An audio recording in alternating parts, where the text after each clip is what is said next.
In your mind, are you the starter here for that game against the Cardinals after what you did today? I think going into next week, I just want to continue to impact the guys around me. Just work hard every day.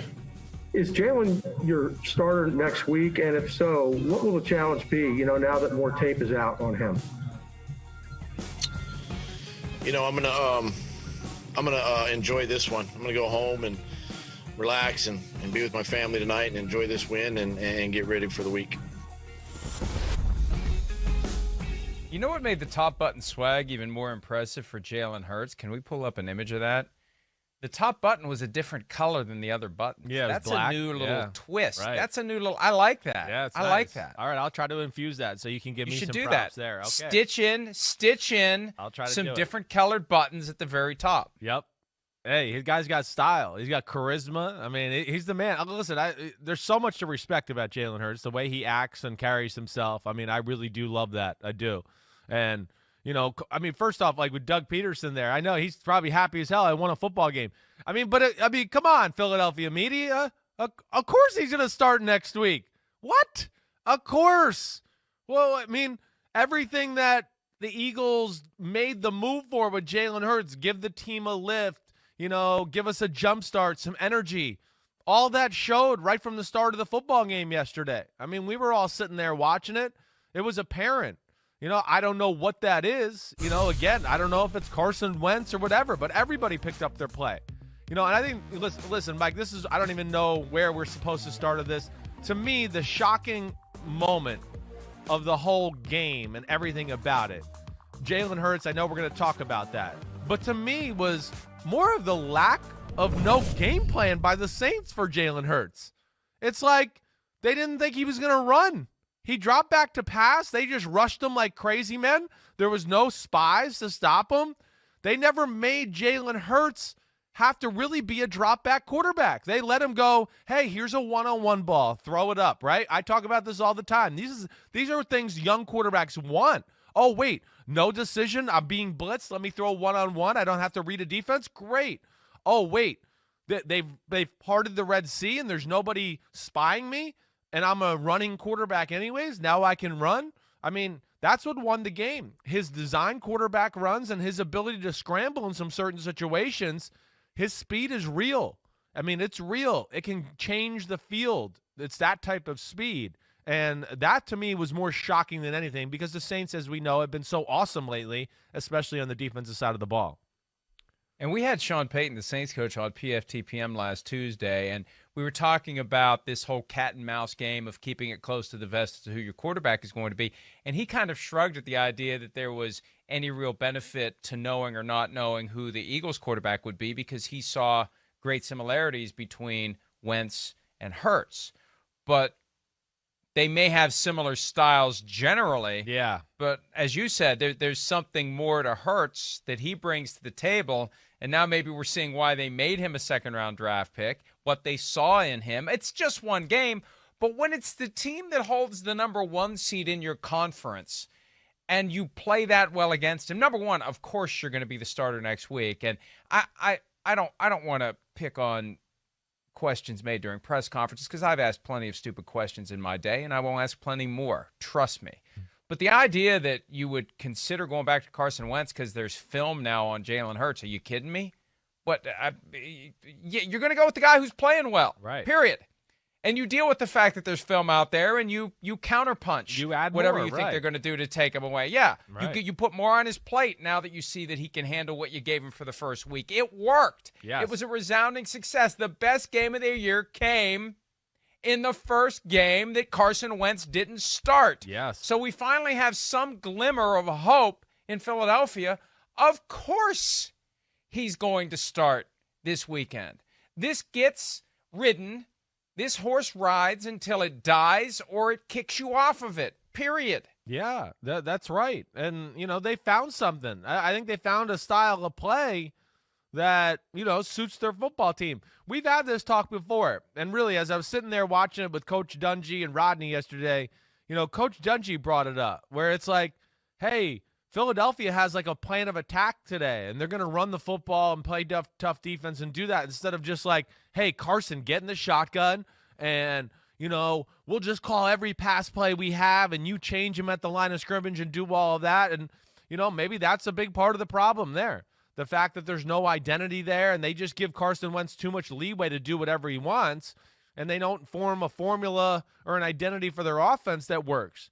It's the second time in the Doug Peterson era we've seen this a little bit where Nick Foles comes in and things get more concise.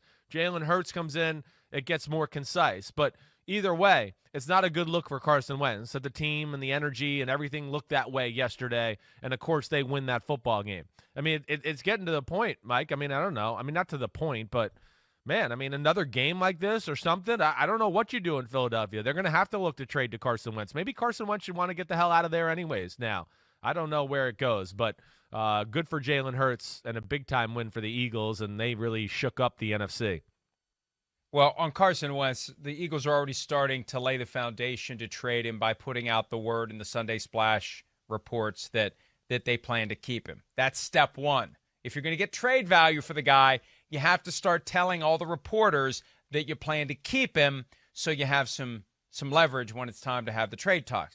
But another point, the Saints had not given up a 100-yard rusher in 55 games. They gave up 2 yesterday. Miles Sanders had 115. Jalen Hurts had 106. 246 rushing yards allowed by the Saints defense. And the Saints offense wasn't horrible, and the game ultimately got closer. I got to give the Saints credit for hanging in there and not folding the tents when they were down big. But the defense just let them down. This defense that we had been praising every week let them down on Sunday, Chris. Yeah, I'm shocked by it. Really am. And like I said to start the segment here with this conversation, just more or less shocked about the lack of the game plan for Jalen Hurts. And Mike, I didn't realize Sean Payton had said that to you last week, but it showed. They played defense like they thought it was Carson Wentz, and that's that. And, no, he's not Carson Wentz. He has another gear when he tucks the football that Carson Wentz does not have. I mean, you saw it yesterday. When Jalen Hurts turned the corner, the speed is real. He certainly can outrun linebackers, and he's going to make some DBs look slow and things like that too. So it's dangerous that way. And, now that he's got a feel for the game and the speed and getting in and out of the huddle and doing all those things, now, like you said, they can add a few more things to his plate. Maybe a few more game plan design runs. Maybe a few passes that, hey, we didn't want to put in this week because he wasn't reading it quite perfectly yet. But this, another week of practice, now we could throw it in. So we'll see where it goes. But either way, it was a good start for him and the Eagles. Taysom Hill wasn't horrible in start number 4. He just wasn't spectacular. And, yeah, they need Drew Brees back. And Jay Glazer, I think, suggested during the Fox pregame show yesterday that they're targeting the Christmas Day game against the Vikings for Drew Brees' return, so it may be Taysom Hill. So no Chiefs this weekend against the Chiefs Kansas City Drew Chiefs. Brees.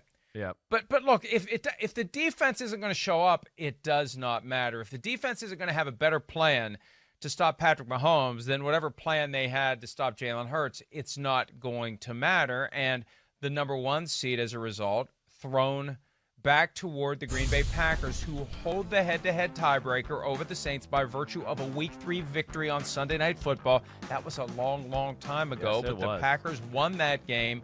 And so at 10-3, tied with the Saints at 10-3, the Packers are the 1 seed. And there are the Rams lurking. Look, the Packers have 2 games that they easily should win, all due respect to the Bears and Panthers. The Titans game is a little bit of a question. Definitely. But, the Rams don't have an easy road either with the Seahawks and the Cardinals. So I think the Packers are in great shape. 57% chance to capture the 1 seed. That's the Steve Kornacki probability from last night, and I think it makes sense. And look at how it flipped from 58% for the Saints going into yesterday's game to 57% for the Packers.